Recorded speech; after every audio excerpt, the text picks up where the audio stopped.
माफ़ कीजिएगा दोस्तों, चूँकि अचानक ही इसके नेटवर्क में दिक्कत हो गई और बात बीच में रुक गई।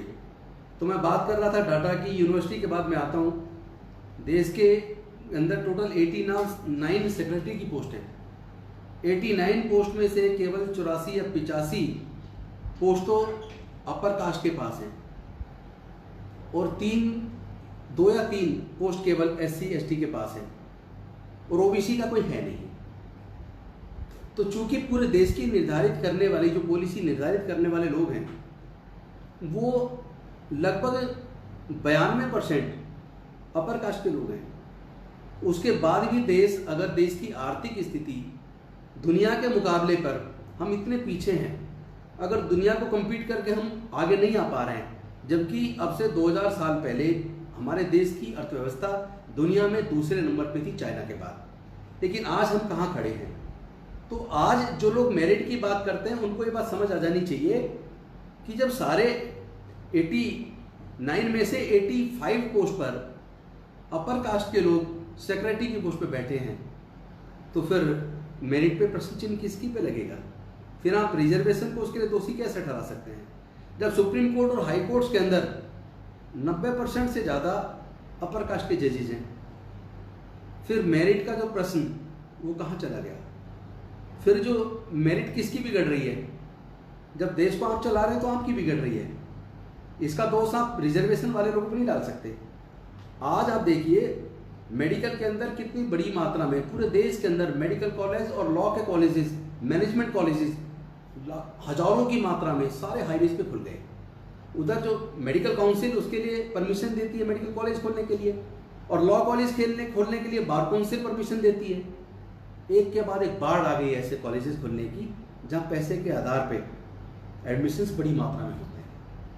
अब बताइए मेरिट के लोग उसमें पैदा होंगे जो पैसे दे के आ रहे हैं, या बिना मेरिट वाले आएंगे। अगर आप रिजल्ट देखें, जो रिजर्वेशन के जो रिजल्ट्स आ रहे हैं, जब आप कंपेरिजन करेंगे, चाहे वो सिविल सर्विसेज का रिजल्ट हो, चाहे सेंट्रल एक्साइज कस्टम्स या इनकम टैक्स इंस्पेक्टर्स वाला रिजल्ट हो, चाहे बैंक PO का रिजल्ट हो, चाहे क्लेरिकल का रिजल्ट हो, जब आप उसमें देखेंगे कि रिजर्व कोटे के कितने नंबर पे नौकरी के लिए सिलेक्शन हो रहा है और जनरल कैटेगरी के कितने पे हो रहा है, तो वो मार्जिन घट के बहुत कम रह जाता है। और लोग कहते हैं कि 33% वाले का MBBS में हो गया, 80% वाले का नहीं हुआ। ऐसे बोलने वाले लोग कृपया आंकड़े सामने रखें। मैं दावे के साथ कह सकता हूं कि आप पिछले 3-4 साल के आंकड़े निकाल लें, आंकड़े निकाल के आंकड़ों की साथ बात करें तो आप पाएंगे कि कंपटीशन में जो डिफरेंस है, गैप है, वो बहुत ही कम रह गया है। यहाँ तक है कि कुछ पोस्ट पर, जैसे DSSB के अंदर अभी पिछले साल जब रिजल्ट आया क्लेरिकल का, तो उसमें जनरल कैटेगरी से ज़्यादा SC कैटेगरी की कट ऑफ गई थी। ऑन रिकॉर्ड आप इसके डाटा निकाल के देख सकते हैं टीचिंग के अंदर।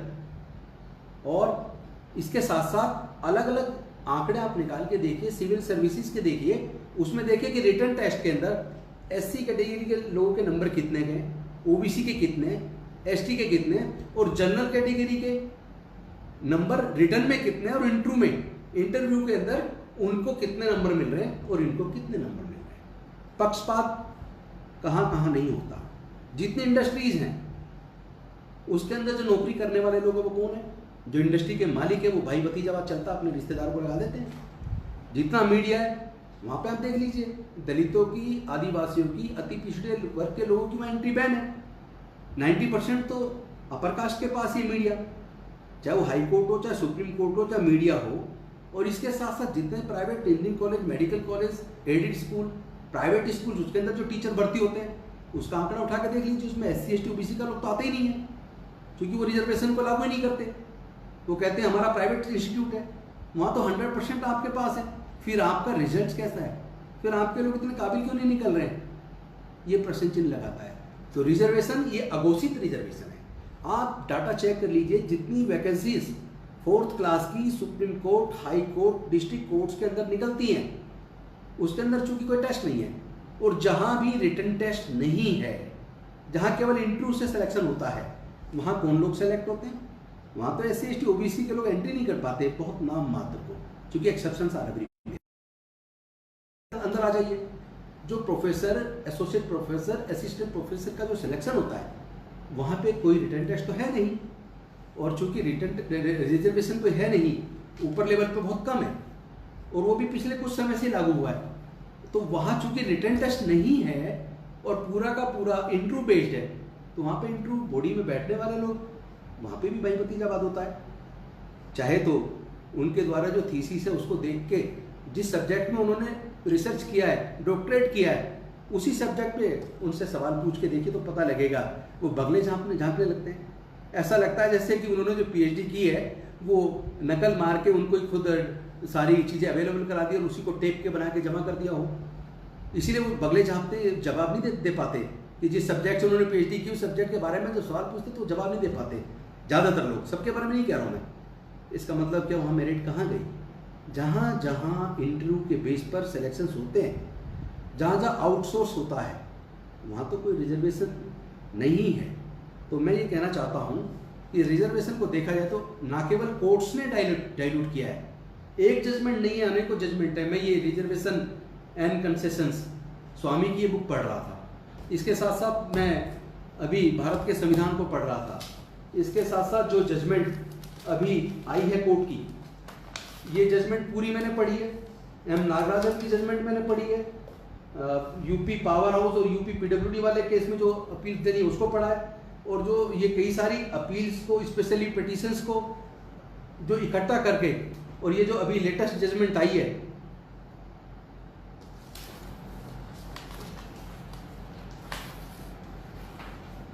जब इसको हम देखते हैं,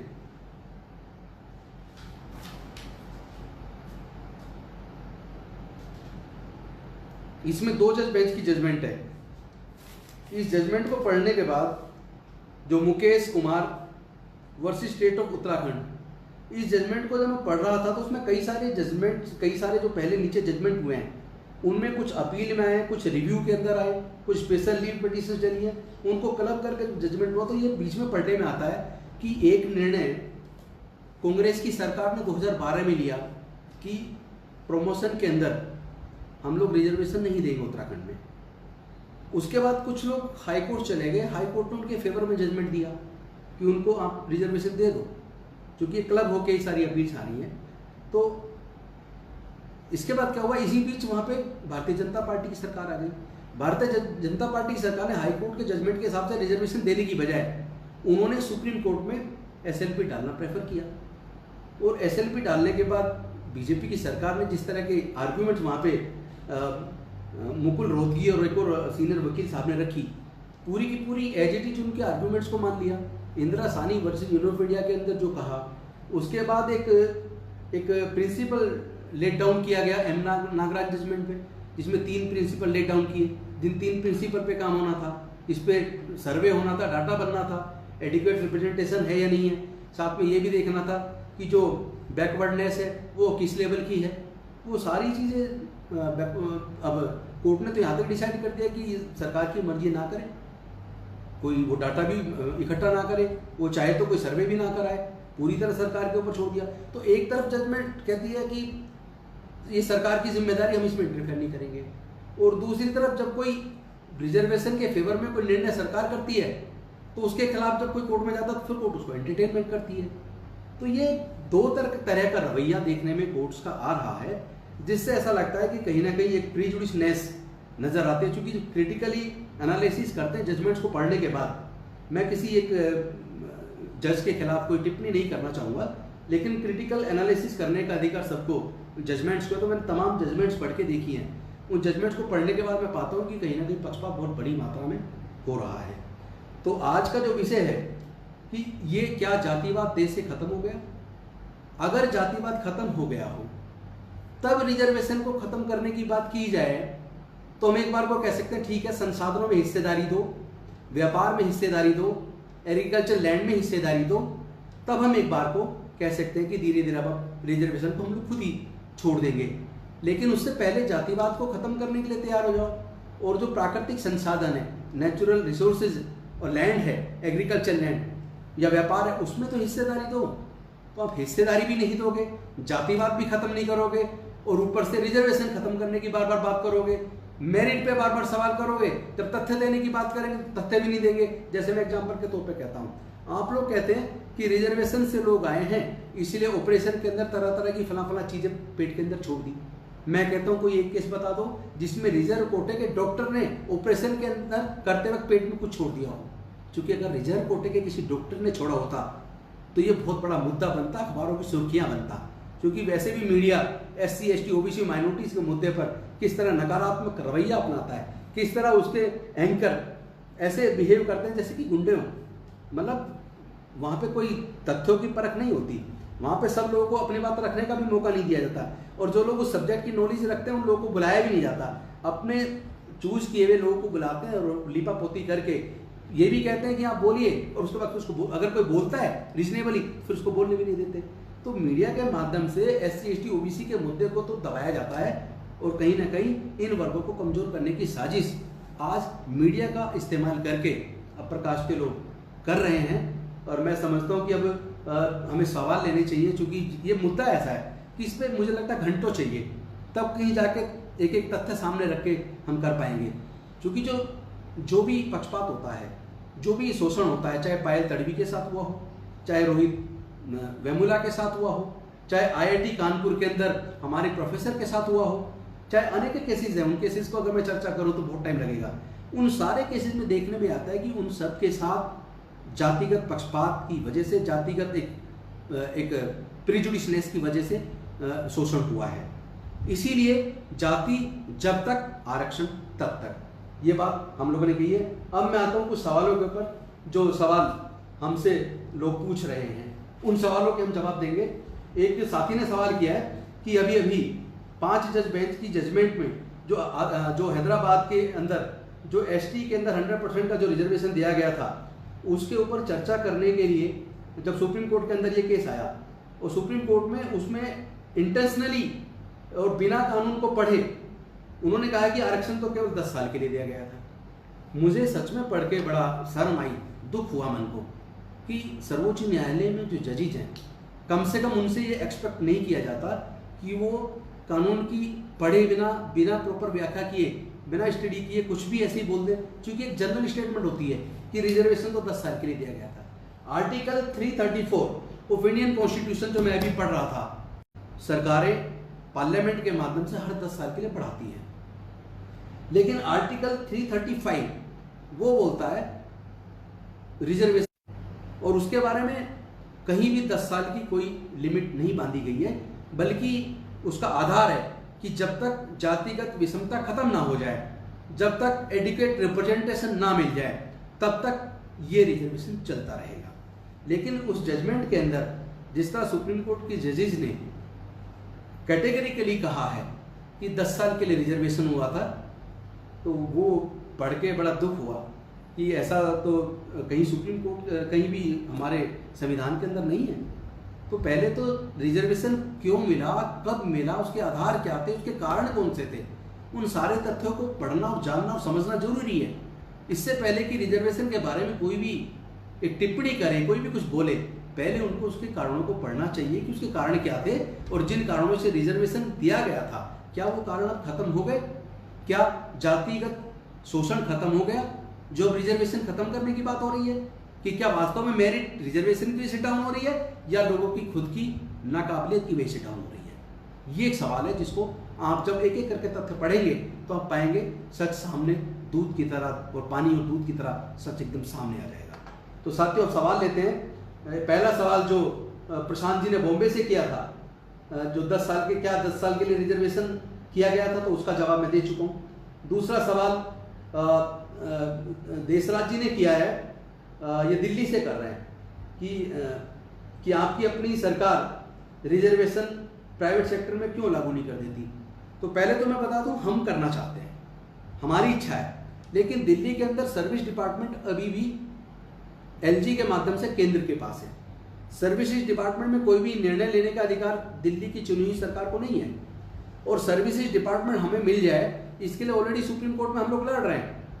और सुप्रीम कोर्ट में पीछे जजमेंट आया था, उसमें कोर्ट ने कहा था कि जो 2 जज बेंच का जजमेंट था, एक ने सर्विसेज डिपार्टमेंट के बारे में दिल्ली सरकार के फेवर में जजमेंट दिया, एक ने खिलाफ जजमेंट दिया।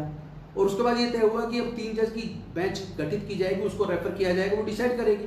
लेकिन अनफॉर्चुनेटली जो मुद्दे इस कोरोना के दौरान नहीं लिए जा सकते थे, बाद में भी सुने जा सकते थे, वो डिसाइड कर दिए। और दिल्ली की जनता का जो मुद्दा है वो अभी तक उसके ऊपर कोई बेंच बना के कोई सुनवाई होके वो अधिकार अभी हमारे पास नहीं है। तो मैं ये कहना चाहूँगा कि जब दिल्ली की सरकार के पास अगर एब्सोल्यूट पावर आ जाएगी, अगर सर्विस डिपार्टमेंट दिल्ली सरकार के पास आ जाएगा, तो निश्चित तौर पे आपके इस सवाल का हम न केवल जवाब देने की पोजीशन में होंगे बल्कि हम इसको लागू कर पाएंगे। अब मैं अगला सवाल लेता हूँ। अगला सवाल राजू निर्मल जी ने पूछा है, सर मेरा सवाल, कुछ लोग आरक्षण समाप्त करने की बात करते हैं, वो जाति व्यवस्था को समाप्त करने की बात क्यों नहीं करते? इसका जवाब मैं कैसे दे सकता हूँ? इसका जवाब तो वही लोग दे सकते हैं जो जातिवाद को तो जारी रखे हुए हैं और आरक्षण को खत्म करने की बात करते हैं। और एक और चीज़, आरक्षण को खत्म करने की और मेरिट की बात ज़्यादातर वो लोग करते हैं जो ज़्यादा ना तो पढ़े लिखे हैं और ना ही काबिल हैं। कभी उनके बारे में जांच कीजिएगा वो कितने पढ़े लिखे और क्या कर रहे हैं, तब पता लगेगा कि ऐसे लोगों की संख्या बहुत अधिक है जो लोग काबिल नहीं है, पढ़े लिखे भी नहीं, और वो रिजर्वेशन पे ज़्यादा टिप्पणी करते हैं, वो मेरिट पे टिप्पणी करते हैं। अगला सवाल लेते हैं।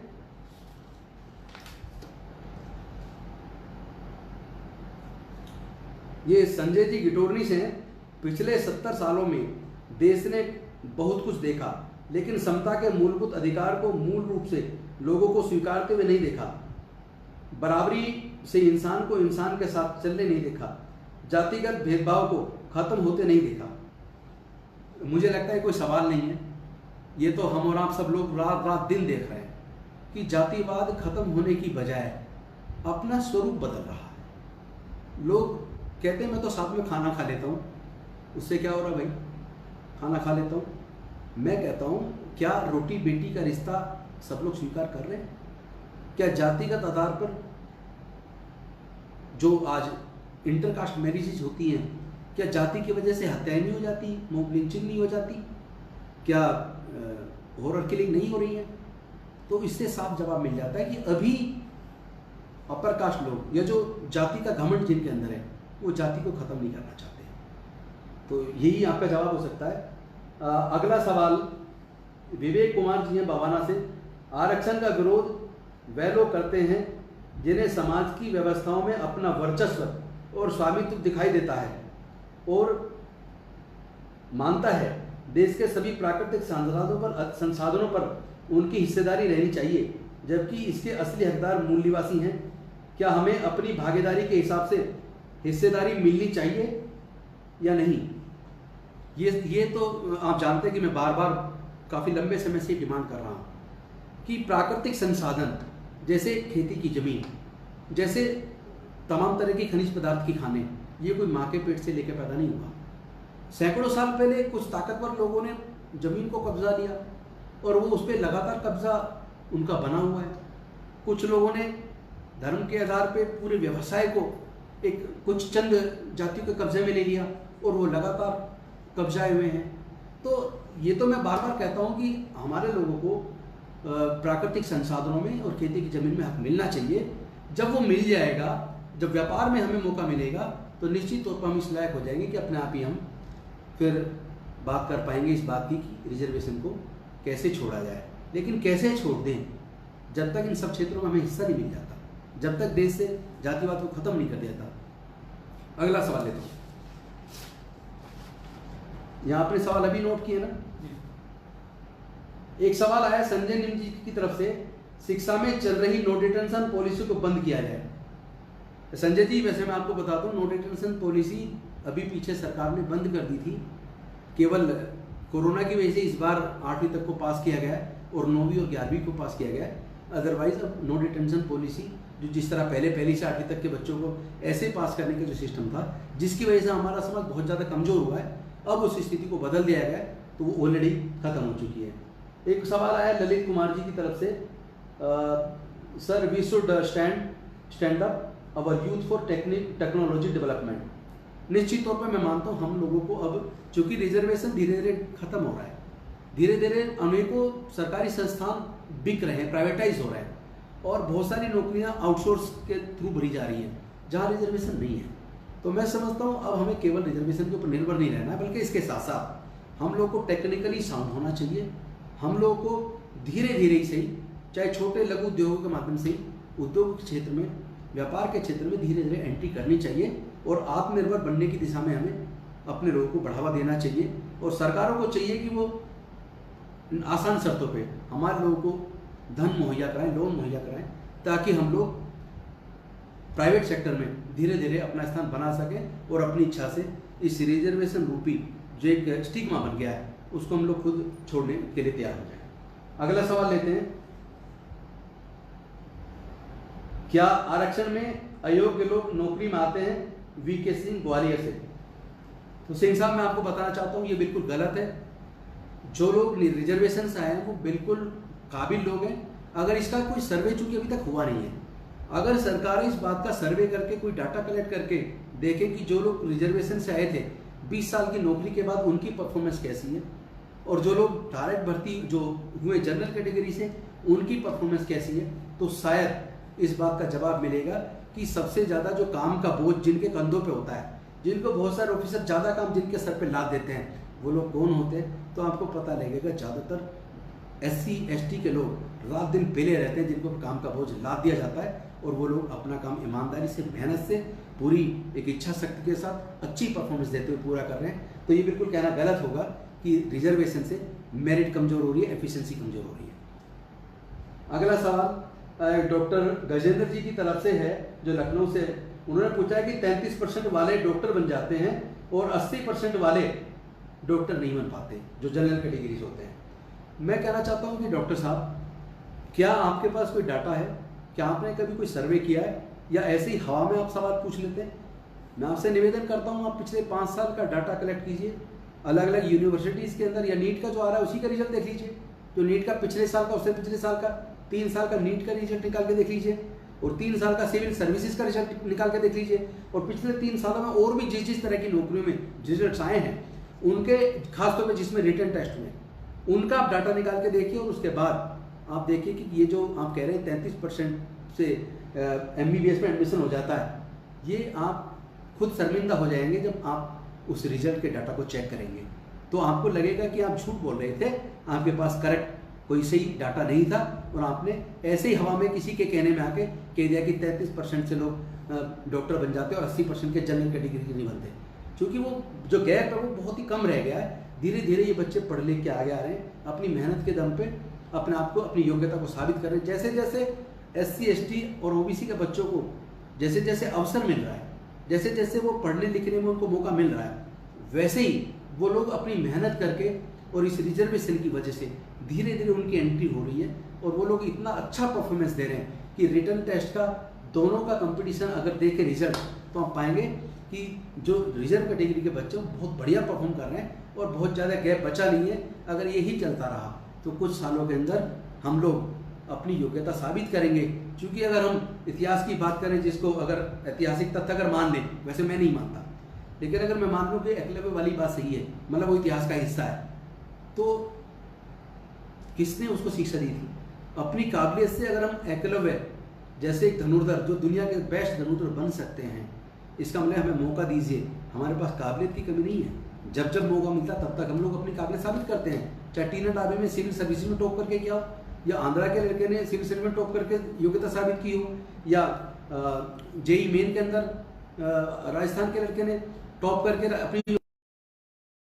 मेरिट जाति से बंधी नहीं है, आप मौका दीजिए। हमारे लोग जो 18-18 घंटे खेत में काम कर सकते हैं, जो अन्न उगाने का काम करते हैं, जो तमाम तरह की उत्पादन का काम करते हैं, जो तमाम तरह के विकास का, डेवलपमेंट का काम करते हैं, यानी उत्पादन का भी काम हम करते हैं और कंस्ट्रक्शन का भी काम हम करते हैं। तो जिन लोगों ने इस देश के निर्माण में अपना जीवन लगाया, उनमें काबिलियत की कमी नहीं है। फिर कभी ऐसा सवाल मत करना। मुझे लगता है चूंकि समय काफ़ी हो गया है और बाकी सवाल बहुत सारे रह गए, उनका जवाब बाद में दूंगा, लेकिन एक सवाल ले लेता हूँ।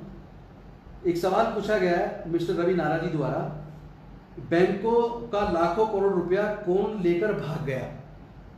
भाई मैं कहता हूँ इसका डाटा सरकार के पास है, उसको डाटा को तुरंत पूरी तरह अखबार में छापिए, तो स्थिति सामने स्पष्ट हो जाएगी। उसमें SC ST OBC का शायद 1% भी व्यक्ति नहीं मिलेगा, जिनके लाखों, जो लाखों करोड़ रुपये लेके भाग गए, या जिनका राइट ऑफ हुआ है, उसमें SC ST OBC के लोग नहीं मिलेंगे।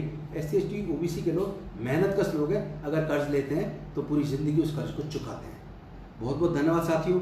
बहुत सारे सवाल रह गए होंगे जिनका मैं जवाब नहीं दे पाया क्योंकि समय का अभाव है, लेकिन अगली बार मौका मिलेगा तो ज़रूर मैं उन सवालों का जवाब दूंगा। लेकिन इसके साथ साथ माफ़ी चाहूँगा, बीच में नेटवर्क की प्रॉब्लम से हमारे फेसबुक लाइव में डिस्टर्बेंस हुआ। तो जय भीम, जय भारत, नमो बुद्धाय, मिशन जय भीम जिंदाबाद।